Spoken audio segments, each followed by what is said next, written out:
शंका समाधान।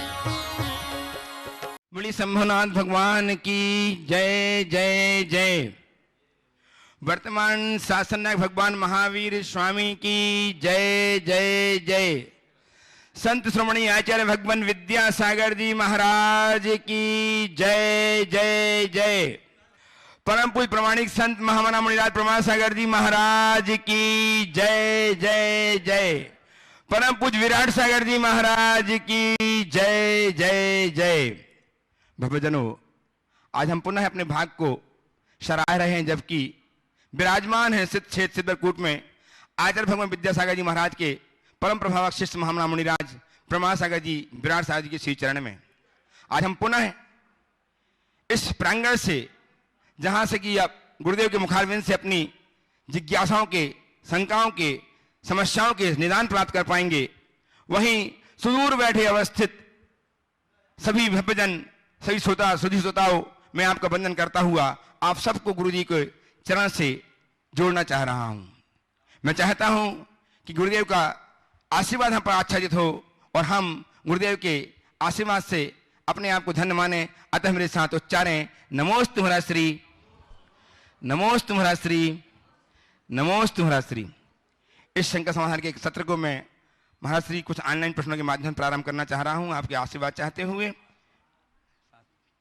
गुरुदेव, प्राची जैन रतलाम से आपके चरणों में कोट सह वंदन करते हुए जानना चाहती हैं कि हम यंगस्टर्स का सबसे फेवरेट कलर ब्लैक होता है, पर कई बार हमें बोला जाता है कि पूरे ब्लैक कपड़े मत पहनो, ये नेगेटिविटी, अनहैप्पीनेस का सिंबल है।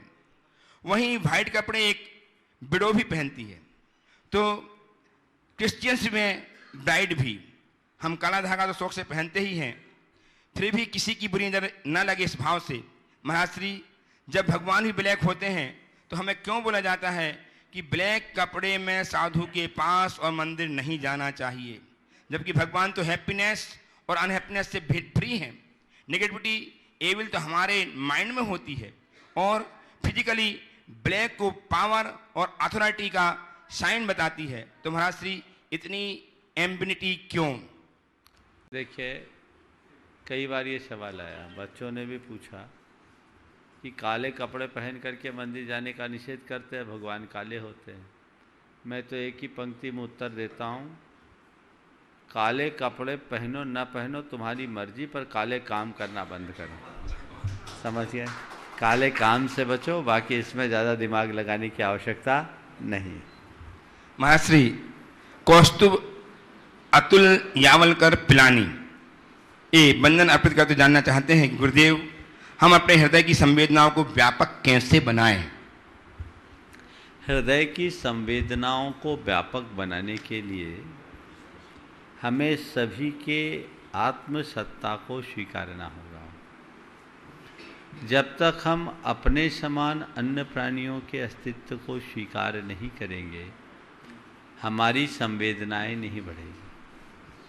संवेदना का आधार अपनत्व है, और हमारा अपनत्व जितना व्यापक होगा, संवेदना उतनी व्यापक होगी। अपनत्व जितना कम होगा, संवेदनाएं उतनी क्षीण होगी। इसलिए हमारी संवेदना को व्यापक बनाने के लिए भगवान महावीर ने कहा, सहअस्तित्व मूलक जीवन जियो, और हमेशा ये कहो, आया तुला पयाशु, संसार के अन्य प्राणियों को अपने समान देखो। बस यही एक रास्ता है जो हमारी संवेदना को व्यापक बनाने का आधार बनता है। महाराज जी, ईशान जैन सहारनपुर उत्तर प्रदेश से जानना चाहते हैं कि जीव के आत्मदेशों का क्या अभिप्राय है और ये शुद्ध चेतना क्या है? देखिए, आत्मा प्रदेश जीव है, जीव का अपना स्वरूप है, उसका आकार है और उसका विस्तार। महाराज, जीव और जीव के स्वरूप की बात तो समझ में आ गई। आकार की बात हमने तो सुना, जीव निराकार है। हाँ, जीव का आकार है, पर निराकार क्यों कहते हैं? क्योंकि इंद्रियों से ग्रहण करने योग्य आकार नहीं है, इसलिए निराकार कहते हैं। पर हर जीव का अपना आकार है। वो आकार कैसा है? छोटा बड़ा जैसा शरीर प्राप्त करता है वैसा है। हमारा शरीर जब छोटा होता है तो हमारी आत्मा का आकार छोटा हो जाता है। जैसे जैसे शरीर बढ़ता है आत्मा भी अपने आकार को फैलाते हैं। उस आकार को जो घटाते बढ़ाने में संकोच विस्तार होता है वो प्रदेश है। यानी इसे हम दूसरे शब्दों में कहें आत्मा के प्रदेश, यानी एक प्रकार का वॉल्यूम। हालांकि वॉल्यूम हम मूर्त वस्तुओं का ही लेते हैं, पर आत्मा अमूर्त है। पर ये आत्मा अगर अपना विस्तार पाए तो कितना पाए, तो ऐसे संपूर्ण लोक में फैलने की योग्यता आत्मा में है। और इसी को हम आत्मा के प्रदेश कहते हैं, जो लोक प्रमाण असंख्यात प्रदेश है। आपने कहा शुद्ध चेतना। शुद्ध चेतना का मतलब है राग द्वेष आदि समस्त विकार भावों से रहित परिणाम। महाराज श्रीमती ऋतु जैन पटपड़गंज दिल्ली से कोट साहिब वंदन अर्पित कर जानना चाहती हैं कि आचार्य महाश्री अरहंत भगवान के 46 गुण और सिद्ध भगवान के 8 गुण, जबकि सिद्ध भगवान अरिहंत भगवान से बड़े होते हैं, फिर भी गुणों में न्यूनता क्यों? ऐसा है कि हम अरहत के 46 बोलते ये भी बाल बोध है, और सिद्धों के 8 बोलते ये भी बाल बोध। यथार्थ अरहंत के तो अनंत चतुष्टय होते हैं। जो तीर्थंकर नहीं है उनके ये जो बाकी 46 में और जुड़ जाते हैं, आपके 34 अतिशय और 8 प्रातिहार, ये अन्यों के साथ सबके नहीं जुड़ते। 34 अतिशय तो उनको होते हैं जिनके तीर्थंकर हैं। तो ये एक सामान्य कथन है जो हम अरहंत के 46 मूल गुण कहते हैं। मूल उनके अनंत चतुष्टय हैं जो सभी अरहंतों के होते हैं। महाराज और इसी प्रकार सिद्धों के 8 मूल गुण हम जो बोलते हैं वो सामान्य कथन है। यथार्थ उनके गुण अनंत होते हैं, पर अब अनंत तो हम जान नहीं सकते, तो हम लोग होशियार हैं। मुख को पकड़ दो, बाकी काम पूरा हो जाए। तो 8 गुण की चर्चा करके हम सिद्धों का स्मरण कर लेते हैं। महाश्री श्रीमती लता जी गंगवाल, विजय लता जी गंगवाल गया बिहार से गुणाधन ट्रस्टी आपके चरणों में नमन कर जानना चाहती हैं कि गुरुदेव शरीर के 8 अंग हैं, 8 अंगों की क्या विशेषता है? 8 अंगों के माध्यम से सम्यक दर्शन कभी भविष्य में मिल जाए। जैसे अंजन चोर एक चोर था, उसने 8 अंगों को संभाला, आगे निकल गया। महाश्री हम तो श्रावक हैं, कुछ ना कुछ ऐसा कार्य कैसे करें कि वर्तमान नहीं तो भविष्य में सम्यक दर्शन धारण कर प्राप्त कर अपने जीवन धन्य करें? देखिए, सम्यक दर्शन के अंग और शरीर के अंगों को अगर हम प्रत्यक्षता जोड़े तो दोनों का काम अलग अलग है। शरीर हमें दिखता है, शरीर के 8 अंग है और हम 8 अंगों का प्रयोग करते हैं। लेकिन इन 8 अंगों के जो गतिविधियां हैं, इनको अगर हम देखते हैं और उन्हें में थोड़ा ध्यान केंद्रित करते हैं, तो उससे हम सम्यक दर्शन को घटित करने की प्रेरणा जरूर प्राप्त कर सकते हैं। सबसे पहले हम शरीर के 8 अंगों को देखें। कई बार मैंने इसकी व्याख्या की है। शरीर के 8 अंगों को देखें और उनके गतिविधियों को सामने रखकर सम्यक दर्शन के 8 अंगों के स्वरूप से उनकी तुलना करें। सबसे पहले हम देखें हमारे शरीर के 8 अंग कौन कौन से हैं। 2 पैर, 2 हाथ।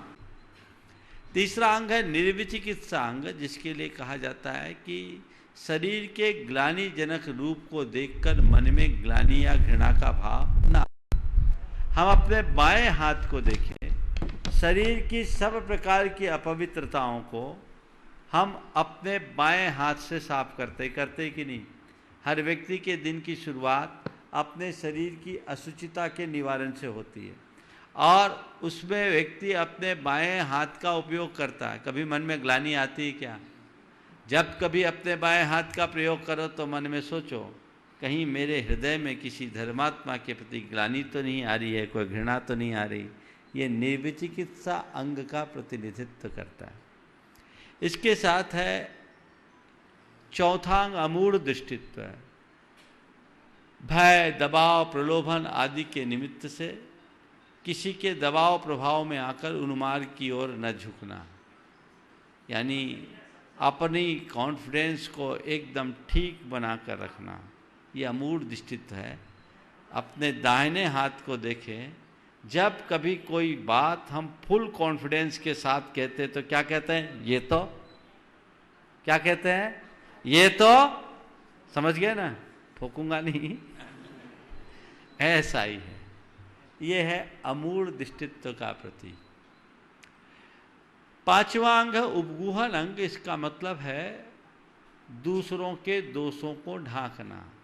लोक में सारे शरीर को अनावृत रखा जाए, लेकिन आप लोग नितंब को ढांक कर रखते हैं, जो हमारे उपगूहन अंग का प्रतिनिधित्व करता है कि कुछ भी हो जाए, किसी के दोषों को मत उघाड़ो।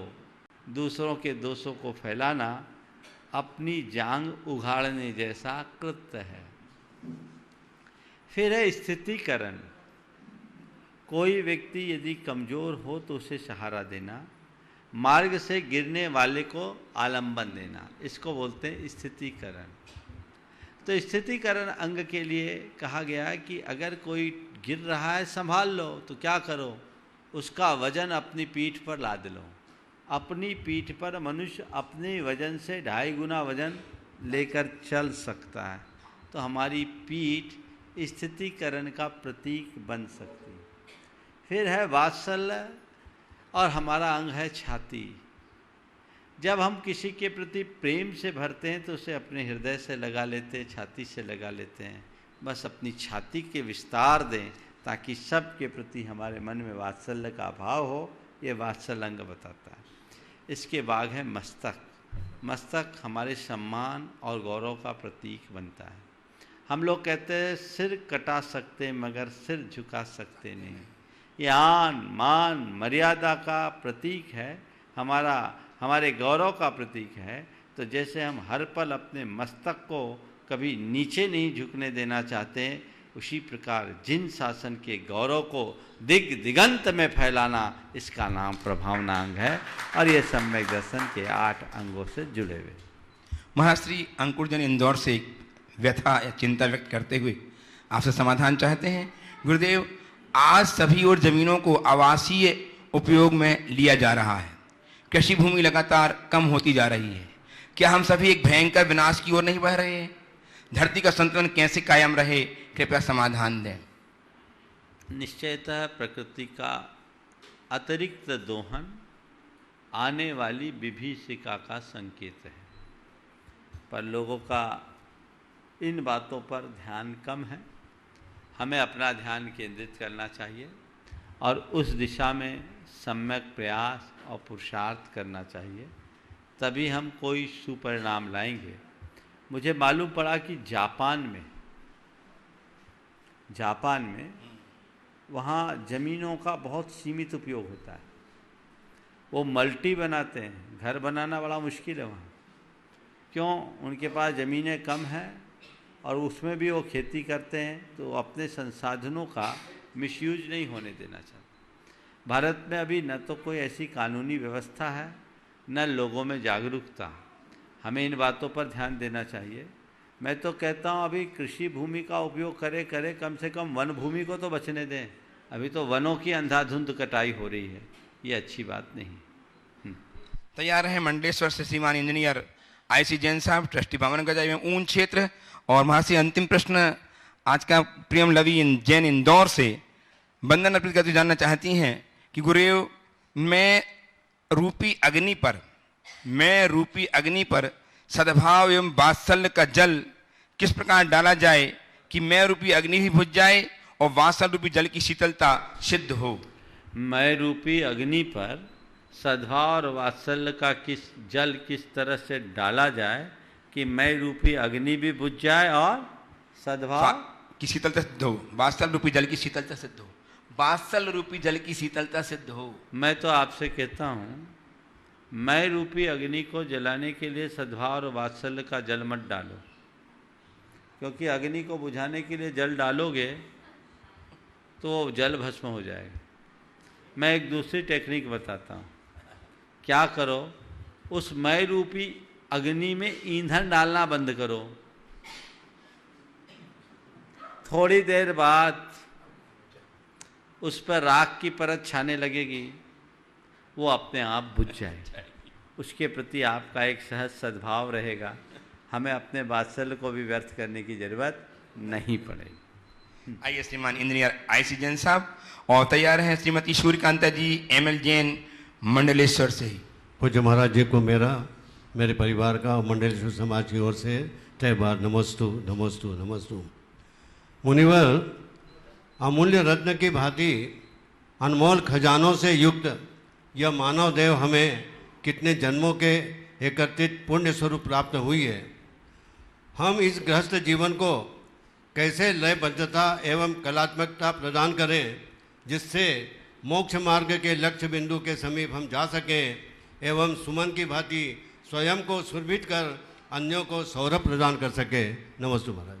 सुमन की भांति स्वयं को समृद्ध कर औरों को सौरभ प्रदान कर सके। देखिए, बहुत अच्छे भाव आपने व्यक्त किए हैं और जीवन के इस पड़ाव में ये भाव और गहराना चाहिए।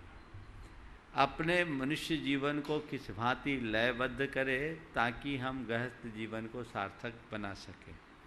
मैं तो आपको कहूँगा, उम्र के जिस दौर पर आप चल रहे हैं, गृहस्थोचित कर्तव्यों का पालन करो। हमारे तीर्थंकर भगवंतों ने जो श्रावक धर्म का उपदेश दिया है, यदि वैसा जीवन जीना शुरू कर दें तो आपके जीवन में एक अलग प्रकार की लय होगी। व्रती बनिए, अनुव्रतों को अंगीकार कीजिए, अपने आचार विचार व्यवहार में नियंत्रण लाइए। जीवन में शुद्धि और विशुद्धि बढ़नी चाहिए। अनासक्ति और संयम को अपने जीवन का मूल आदर्श बनाइए। यदि ये बातें हमारे जीवन में आ गई तो आप एक अपने भीतर एक नए इंसान को जन्म देंगे जो पूरी तरह बदला हुआ होगा और उसकी छाप आप जहाँ रहेंगे स्थायी रूप से पड़ेगी। नमस्ते। आइए श्रीमती सूर्यकांता जी श्रीमान एमएल जैन के साथ मंडलेश्वर से ही तैयार हैं श्रीमती पद्मा जी सांवला रामगंज मंडी। महाराज जी नमोस्तु नमोस्तु। स्वेच्छाओं की पूर्ति देवशास्त्र गुरु के प्रति समर्पण, स्वेच्छाओं की पूर्ति देवशास्त्र गुरु के प्रति समर्पण, इन दो भावों के साथ सामंजस्य कैसे बिठाए? स्वेच्छाओं की पूर्ति, अपने मन की इच्छाओं की पूर्ति और देव शास्त्र गुरु के प्रति समर्पण, इन दोनों में सामंजस्य कैसे बिठाएं। मैं एक बात बोलूं, अपनी इच्छाओं को देव शास्त्र गुरु को अर्पित कर दो, फिर सवाल ही नहीं रहेगा। नमोस्तु महाराज जी। क्या बोल रहा हूँ, समझ में आ गया?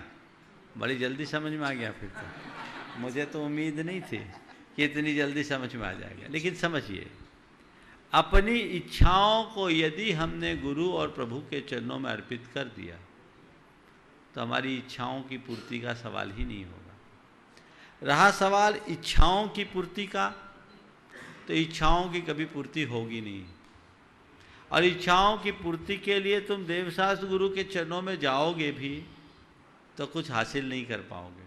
तो चढ़ाव चढ़ने के लिए हम प्रयास करते हैं, उतरते समय हमारे पास ऐसा कोई ब्रेक नहीं है कि हम अपनी गति को नियंत्रित कर सके, इसलिए धड़ाम से गिरते हैं। जो लोग अपने भीतर ऐसा सिस्टम डेवलप कर लेते हैं, वे जब कभी भी नीचे उतरते हैं तो उतरते उतरते अपने आप को संभाल लेते हैं। आपने देखा होगा, जब कोई वायुयान से क्रैश होने पर नीचे गिरते तो धड़ाम से गिर जाते हैं, लेकिन जब पैराशूट लगा करके उतरते हैं तो क्या होता है? एक साथ आते क्या? आराम से आते हैं।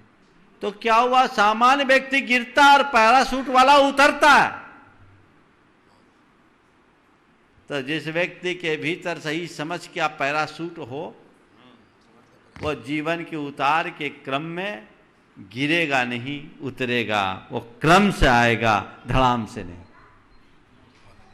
आइए श्रीमती अंजू जी पाटनी सनावत से तैयार हैं श्रीमान बाबूलाल जी जैन ट्रस्टी सिद्धवट सिद्ध क्षेत्र बड़वाह जैन बस वाले।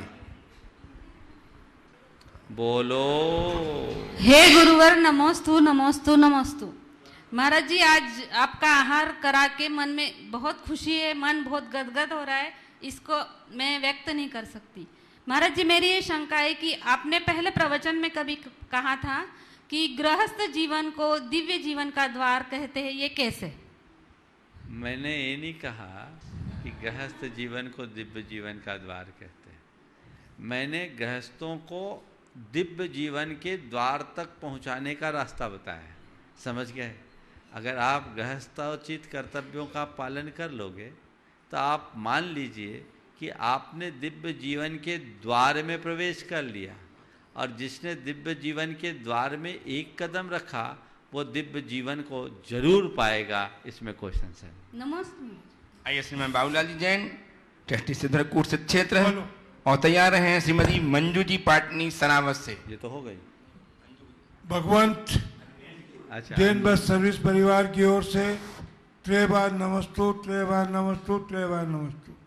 भगवंत मेरा प्रश्न राजनीति का है, किंतु राजनीति से जुड़ा हुआ है।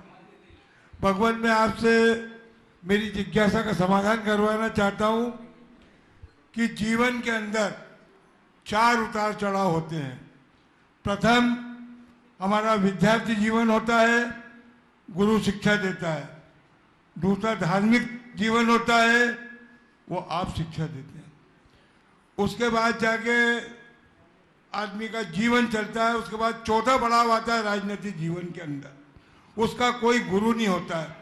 मेरी जिज्ञासा ये है कि आज के राजनीतिक जीवन के अंदर शब्दों के बाण जो चलते हैं वो बहुत गलत तरीके से चलते हैं।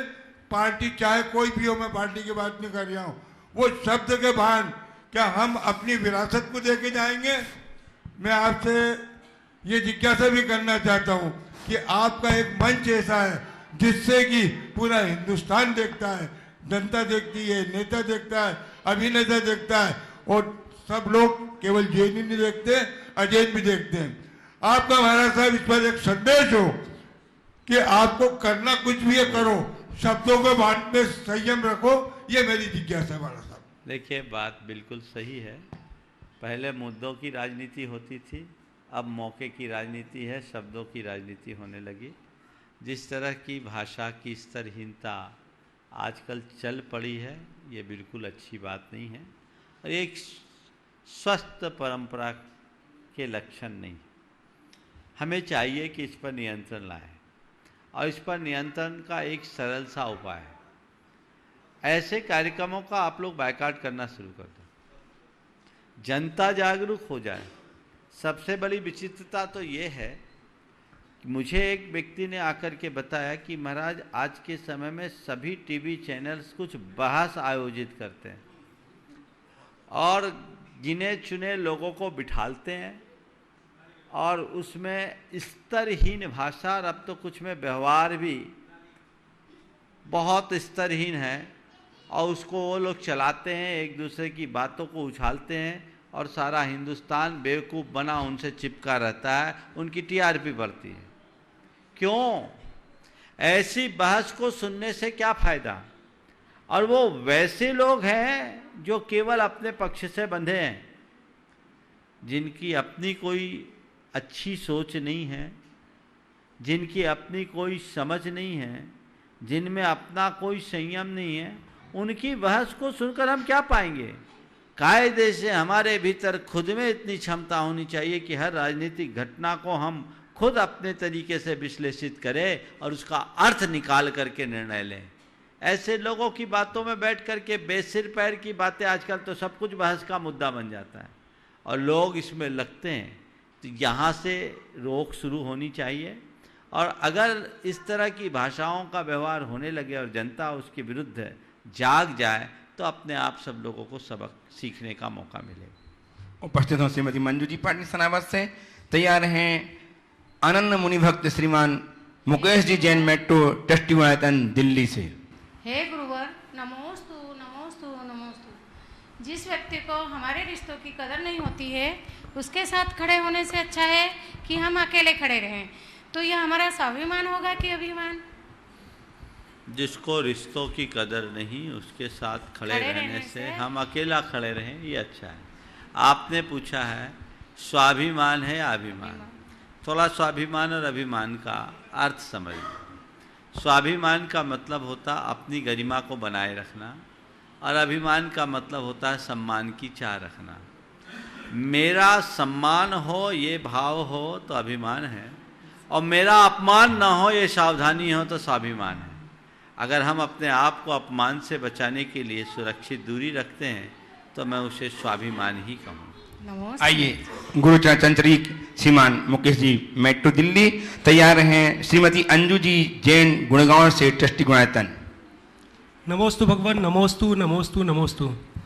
गुरुवर, आज आपने प्रातःकाल के प्रवचन में वस्तु, व्यक्ति, शरीर और कर्म बंध से मुक्ति के लिए साधु के लिए वीतरागता और श्रावक को विराग अंगीकार करने के लिए कहा। तो गुरुवर, उत्कर्ष वैराग को कैसे धारण करें और हम कैसे असेसमेंट करें कि हम उस मार्ग पर अग्रसर हैं या नहीं? खुद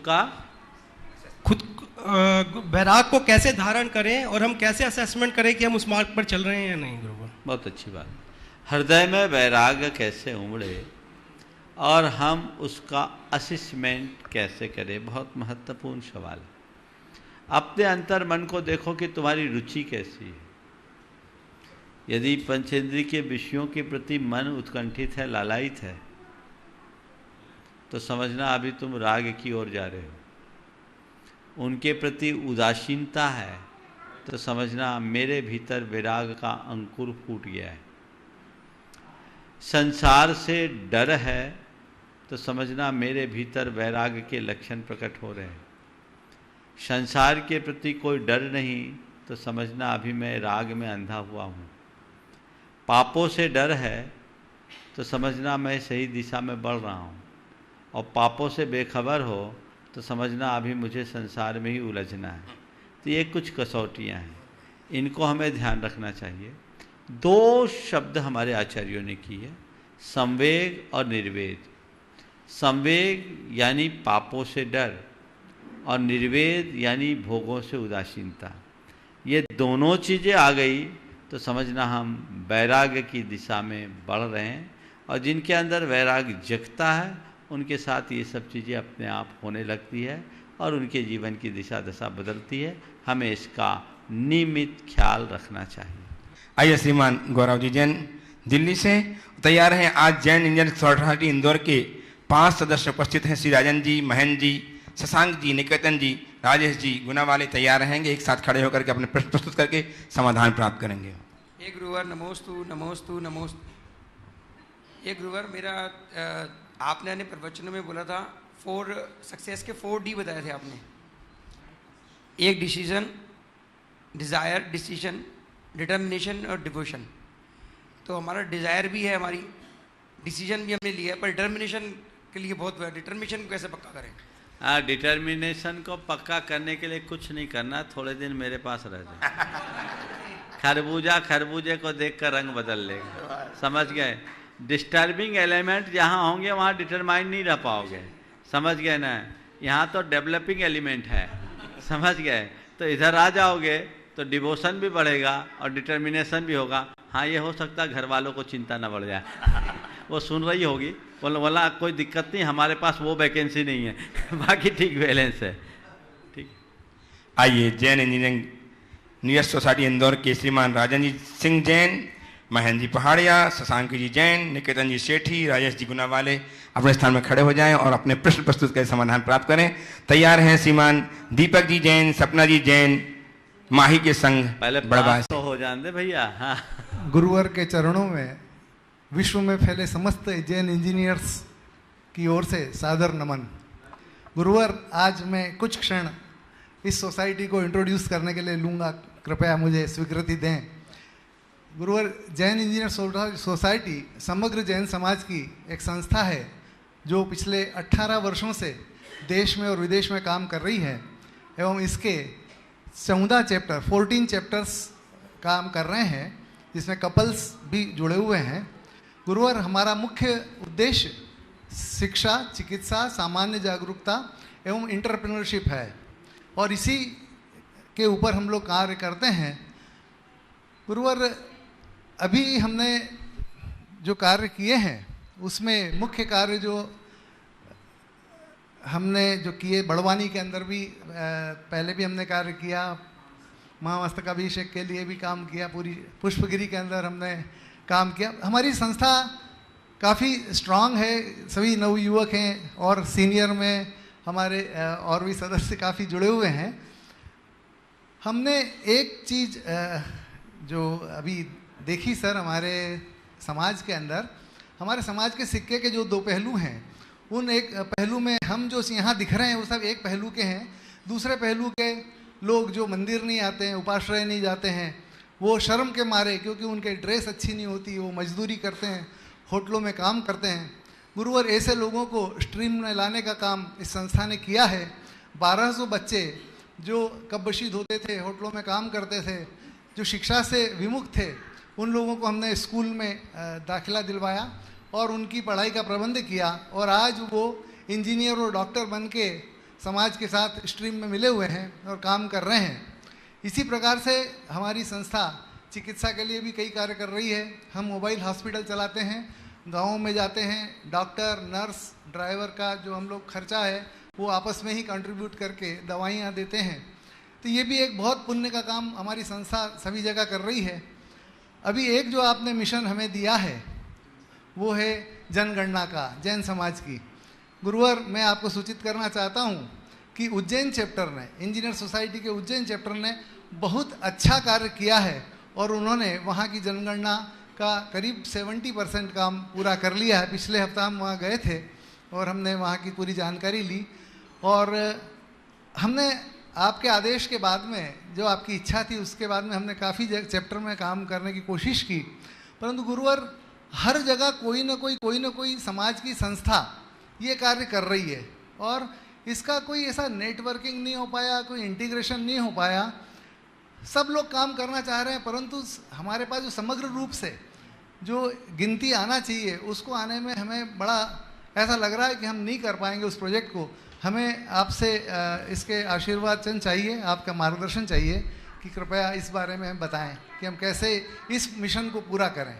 देखिए, सबसे पहले तो मैं आपके पूरे समूह और सदस्यों को इस बात का आशीर्वाद देता हूं कि आप प्रोफेशनल होने के बाद भी इतना अच्छा सोशल का डेवलपमेंट का काम कर रहे हैं। और आज मुझे सुनकर बड़ी प्रसन्नता है कि 1200 लोगों को होटलों में कब्बशीद होने से हटाकर आपने उन्हें एक स्तरीय जीवन जीने का एक प्रबंध किया है और प्रशंसनीय है। उनके पढ़ाई लिखाई की व्यवस्थाएं की है। मैं तो चाहता हूं हमें ये अभियान और आगे बढ़ाना है। जैन जनगणना अभियान के पीछे यही एक प्रयोजन है और हमें तो उन सारे परिवारों को पूरे देश में चिन्हित करना है जो इस तरह के अभावग्रस्त जीवन जी रहे हैं।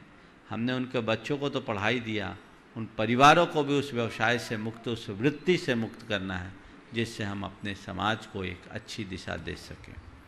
जनगणना के विषय में आपने कहा कि सब समाजों में काम हो रहा है। मुझे बड़ी प्रसन्नता और इसे मैं एक बहुत अच्छे दृष्टिकोण से देख रहा हूँ, क्योंकि अभी तक पूरे देश में सबसे पहले तो आपके जैन इंजीनियर सोसाइटी के उज्जैन शाखा के सारे कार्यकर्ताओं को मैं आशीर्वाद दूंगा। बहुत थोड़े से समयावधि में रतलाम में मुझसे थोड़ी सी चर्चा हुई थी और उन लोगों ने बहुत उत्साह से ये काम किया है। मेरा उनके लिए आशीर्वाद आगे बढ़े और मुझे बड़ी प्रसन्नता है कि पूरे देश भर में इस दिशा में लोग काम कर रहे हैं और बिना किसी ऑर्गेनाइजेशन के केवल इस मंच से उद्घोष मात्र हुआ और लोग लग गए। चुनाव नहीं होता तो शायद अभी तक तो रिजल्ट आ गया होता, पर लोकतंत्र का पर्व है तो थोड़ी गति धीमी है, पर मैं संतुष्ट हूँ क्योंकि परिणाम बहुत अच्छे आ रहे हैं। और मैं चाहता हूँ कि जो भी लोग काम कर रहे हैं हम उनकी जानकारियाँ इकट्ठी करें और इसे एक व्यापक स्वरूप प्रदान करें जिसमें दिगंबर श्वेतांबर सभी वर्गों के लोग हों और इसकी भी रूपरेखा बन रही है। बहुत अच्छा स्वरूप बन रहा है। प्रदीप सिंह जी कासलीवाल को हमने इसकी जवाबदेही दी है कि एक सुदृढ़ टीम संपूर्ण समाज की तैयार करे और इस कार्य योजना को अमली जामा पहनाया जा सके और उसके लिए वो कार्यरत है। हो सकता है बहुत जल्दी आप लोगों को भी उस विषय की चर्चा के लिए बुलाया जाए। हमें इसे आगे बढ़ाना है। हमारा लक्ष्य यही है कि हमारे जीवन के निर्माण में समाज का बहुत बड़ा योगदान है। तो आज अगर हम समर्थ हैं तो समाज के उत्थान में हम जितना अच्छा कर सके वैसा प्रयास करें। और भी कोई हाँ नाम बोल दें? राजेश जैन। बोलो। गुरुवर, हमारी संस्था जो जैसा कि राजेंद्र सिंह जी ने बताया है, तो हम जो निचले तबके के लिए काम कर रहे हैं, तो अभी भी हमारे पास जो लेटेस्ट सर्वेक्षण जो आया है, इस समय भी दिगंबर जैन समाज के इंदौर में कम से कम 1000 से ज़्यादा परिवार है जो अपन इस विषय पे अब यहाँ चर्चा न करें, क्योंकि मंच से समाधान नहीं होगा, बिल्कुल मन से समाधान होगा। हम लोग बैठ करके चर्चा करेंगे, धन्यवाद, कार्य योजना बनाएंगे। आगे और भी कोई 3-5 में बस। उपस्थित श्रीमान दीपक जी, सपना जी माही के संग, और तैयार हैं श्रीमान विजय जी, सुधा जी काला, महामंत्री क्षेत्र सिद्धरकूट। दीपक जैन, जैन बस परिवार की ओर से गुरुदेव के चरणों में त्रिबार नमस्तु। महाराज जी, मेरा प्रश्न है, हमारे द्वारा दिया गया किसी गरीब व्यक्ति को दान, अगर वो उसका गलत उपयोग करता है तो उसका हमको पुण्य लगेगा या पाप लगेगा? अगर आपने गलत उपयोग करने के लिए दिया है तो पाप लगेगा, और आपने उसे सही बनाने के लिए दिया है तो पुण्य लगेगा। वो गलत उपयोग कर रहा है, पाप का भागी वो होगा। जी महाराज जी। जी गुरुदेव। सपना जी। जैन बस परिवार की ओर से महाराज जी के चरणों में त्रिबार नमोस्तु। मेरा प्रश्न ये है महाराज जी, स्त्री जीवन में सभी स्त्रियों को 2 माता पिता मिले हैं, एक विवाहित जीवन के पहले के माता पिता और एक विवाहित जीवन के बाद वाले माता पिता। तो ऐसा स्त्रियों के साथ ही क्यों? ये क्या उनके कर्म है? ये स्त्रियों का सौभाग्य है, गौरव है, उन्हें उभय कुल विवर्धनी का। मुझसे एक बार किसी ने कहा कि महाराज जी, सचित्त मंगल में कन्या को मंगल क्यों कहा? आप लोगों को सोचना चाहिए भारत में स्त्रियों को कितना सम्मान मिला है। कन्या को मंगल कहा, लड़कों को मंगल नहीं, लड़के तो दंगल करते हैं, है ना।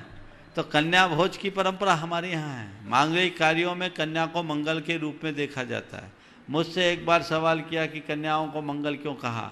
हमने कहा कन्याओं को इसलिए मंगल कहा क्योंकि वो एक नहीं 2 कुलों का उद्धार करने वाली है, उभय कुल विवर्धनी है। उसके लिए देहरी के दीपक के समान कहा है, जो भीतर भी प्रकाश फैलाती है, बाहर भी प्रकाश फैलाती है। तो हमें चाहिए कि हम इस गौरव की अनुभूति करें और अपने इन दोनों रूपों को साकार करें। माही जी, और तैयार हैं विजय जी काला? माही को भी पूछना है। हाँ। महाराज जी के चरणों में जैन बस परिवार की ओर से नमोस्तु नमोस्तु नमोस्तु। महाराज जी, मेरा प्रश्न यह है कि भक्तामर स्तोत्र का क्या महत्व और महिमा है? देखो, पूरा सुनाऊंगा तो बहुत समय लग जाएगा।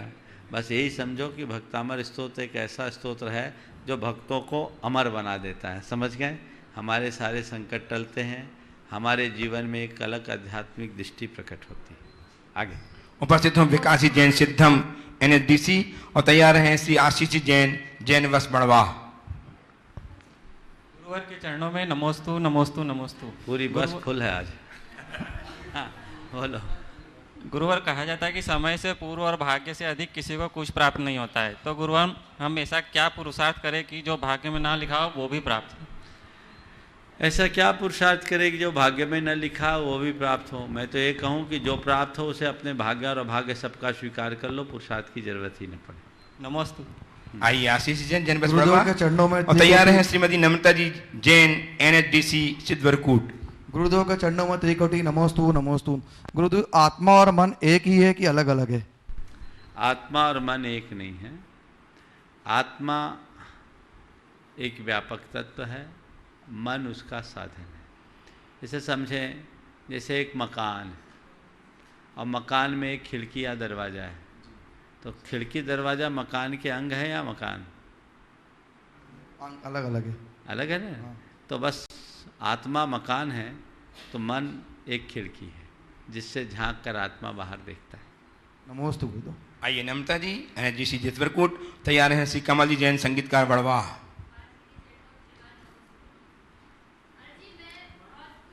माइक ऑन करें।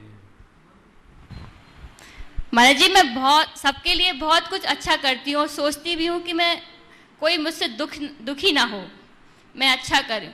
इसके बाद भी मुझे परिणाम बुरा मिलता है, तो इसके लिए मैं क्या करूँ कि सामने वाले को लगे कि हाँ ये अच्छा कर रही है।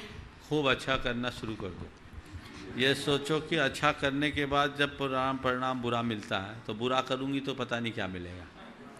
इसलिए पहले तो इन सब बातों से हताश नहीं होना चाहिए और अच्छा करने की कोशिश करनी चाहिए। ये सवाल कई बार आता है, मैं हमेशा कुछ न कुछ उत्तर दे दिया करता था, लेकिन भगवती आराधना के स्वाध्याय में एक विशेष बात लगी कि क्या वजह है कि सब अच्छा करने के बाद भी श्रेय नहीं मिलता। ये महत्वपूर्ण सवाल है। तो वहाँ एक बात लिखी जो मेरे वर्षों के समाधान को मुझे दिया कि जो व्यक्ति दूसरों के अच्छे कार्यों की अनुमोदना नहीं करता, दूसरों का या बड़े जनों का अपमान, अवमानना और तिरस्कार करता है, किसी के अच्छे कार्यों की अनुमोदना करने की जगह आलोचना करता है, वो ऐसा कर्म बांधता है कि अच्छा करने के बाद भी जस नहीं पा पाता। तो ये समझ लो कि मैंने कभी ऐसा किया होगा, उसका रिटर्न मिल रहा है। अब इस बार इतना अच्छा करना है कि आगे की पिक्चर बिल्कुल क्लियर हो जाए। नमस्ते महाराज। आइए श्रीमान कमल जी जैन संगीत का बड़वाह से तैयार हैं श्रीमती प्रेमलता जी जैन इंदौर से। हे गुरुदेव, नमोस्तु नमोस्तु नमोस्तु। गुरुदेव, धर्म और कर्म के बीच क्या अंतर है और क्या बिना कर्म के धर्म हो सकता है? धर्म और कर्म के बीच में क्या अंतर है? देखो, जो किया जाए वो कर्म और जो धारण करे सो धर्म। क्या बोल रहा हूं? जो किया जाए वो कर्म और जो धरा जाए वो धर्म। धारण किया जाए, धर्म करने की चीज़ नहीं है, धर्म धारण करने की चीज़ है और कर्म को करना पड़ता है, करते हैं। आपने पूछा है क्या बिना कर्म के धर्म हो सकता है? देखिए, कर्म अपनी जगह है।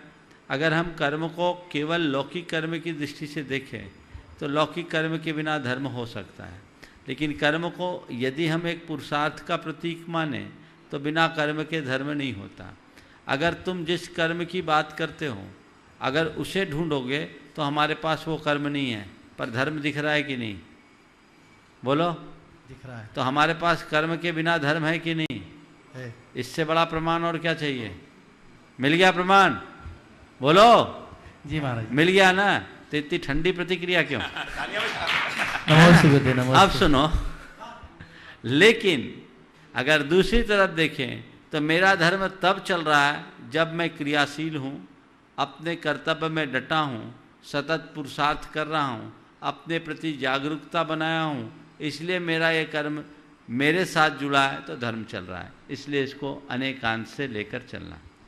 आइए श्रीमती प्रेमलता जी इंदौर से और तैयार है रविंद्र जी जैन गुड्डू बड़वाह से। नमोस्तु भगवान, नमोस्तु। मेरे पूरे परिवार की ओर से नमोस्तु। महाराज श्री नंदीश्वर द्वीप में अष्टानका के पर्व में सभी इंद्र देव जाके पूजा करते हैं और वहाँ पे दिव्य पुष्प और सब चीज़ें चढ़ाते हैं, बड़े बड़े घट में धूप खेते हैं और मनुष्य वहाँ जा नहीं पाते हैं, तो वो द्रव्य का क्या होता होगा? काहे की चिंता कर रहे? वो जहाँ से आता वहीं चला जाता है। दिव्य चीज़ें हैं, मनुष्य भले नहीं जाए, पशु पक्षी वहाँ होते होंगे। हालांकि इसका स्पष्ट विधान तो नहीं है, लेकिन राजवार्तिक में एक जगह लिखा है कि भगवान के चरणों में चढ़ाए गए द्रव्य सामग्री का पशु पक्षियों के लिए उपयोग होना चाहिए। तो होना वो कर लेते होंगे। और दिव्य निधियाँ हैं, वो सड़ती तो है नहीं, जितने दिन टिकना है टिकती होगी, बाद में उसका कोई ना कोई जहाँ से आती वहाँ चले जाती होगी। अब टेंशन इस बात की मत करो कि द्रव्य का क्या होता होगा, टेंशन विचार इस बात का करो कि हमारा कब नंबर आए और हम जाके अपनी पूजा क्यों करें, कैसे करें। आइए अंतिम संख्या लेकर के श्रीमान गुड्डू जी बड़वाह से। नमोस्तु गुरुवर, नमोस्तु गुरुवर, नमोस्तु। महाराज जी, सभी कहते हैं कि हमें अच्छे संस्कार मिले हैं, तब भी सामाजिक बुराइयां बढ़ती क्यों जा रही है? अच्छे संस्कार मिले हैं तो भी सामाजिक बुराइयां क्यों बढ़ती जा रही है? ये बताओ, जिनको संस्कार मिले हैं बुराइयां उनमें हैं या जो संस्कारहीन हैं उनमें बुराइयां? बात ऐसी है, एक बार मुझसे किसी पत्रकार ने सवाल किया कि महाराज इन दिनों धर्म की क्रांति है, धार्मिक साधु संतों के प्रवचनों के कार्यक्रमों की भरमार है, प्रवचन सत्संग खूब होता है, फिर भी इतने अपराध बढ़ रहे हैं, ऐसा क्यों? फिर आपके प्रवचनों का क्या प्रभाव? तो मैंने कहा भैया आपने कहा बिल्कुल ठीक है, पर ये बताइए ये अपराध प्रवचनों के कारण हो रहे हैं क्या? बोले महाराज प्रवचनों के कारण अपराध हो रहे हैं, ऐसा तो मैं नहीं कहूँगा, लेकिन अपराध क्यों बढ़ रहे हैं? हमने कहा ये गनीमत है कि इतने प्रवचन हो रहे हैं तो अपराध कुछ रुके हैं, अगर ये नहीं होते तो बंटाधार होता। बोला महाराज कैसे? हम बोले देखो भाई, पूरे विश्व हिंदुस्तान में प्रवचन सुनने वाले और सुनाने वाले कितने हैं? ज़्यादा से ज़्यादा 135 करोड़ में सारे धर्मों, समुदायों, परंपराओं के संतों की बात को जोड़ दिया जाए तो मुश्किल से 5 करोड़ लोग होंगे जो नियमित प्रवचन आदि सुनते होंगे, सत्संग करते होंगे, मैक्सिमम 5%। बाकी तो नहीं ना। वो 5% भी जो करते हैं वो 1 घंटा सत्संग करते हैं और 23 घंटा क्राइम पोर्टल देखते हैं, मीडिया में चीजें देखते हैं। तो अब बताओ संस्कार किसके हावी होंगे, यहां के या वहां के? तो ये जो मीडिया रोज परोस रही है और सत्यानाश कर रही है, उससे बचने की जरूरत है। उससे हम बचेंगे तो अपने आप हमारे संस्कार हमारे जीवन में उतरे हुए दिखेंगे।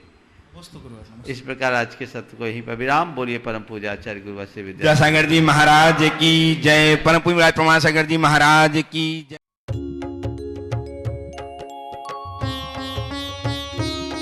शंका समाधान।